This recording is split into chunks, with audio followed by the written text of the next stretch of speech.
காலையில எழுந்து நீங்க வசனத்தை தியானித்து ஜெபிக்கணும்.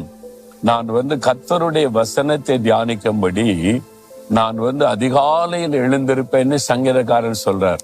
அப்ப அதிகாலையில எழும்பி வேற வசனத்தை தியானித்து உங்க நாளை ஆரம்பிக்கணும். அப்படி அந்த வசனத்தை நீங்க தியானிக்க உங்களுடைய உள்ளத்துல இந்த வசனம் ஆழமாய் பதியும். அந்த வசனம் உங்களுக்குள்ள ஆசீர்வாதமான மாற்றத்தை கொண்டு வரும். இந்த வசனம் உங்களுக்குள்ள பரிசுத்தத்தை கொண்டு வரும், ஆறுதலை கொண்டு வரும், சமாதானத்தை கொண்டு வரும், சுகத்தை கொண்டு வரும், ஜெயத்தை கொண்டு வரும். இந்த வசனத்துல அவ்வளவு வல்லமை இருக்கிறது.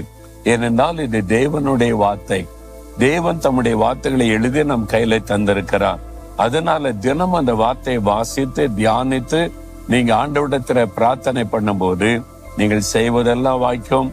நீங்க ஆசீர்வதிக்கப்பட்டவங்களா இருப்பீங்க. இன்னைக்கு உங்களுடைய வாழ்க்கையில ஏதோ ஒரு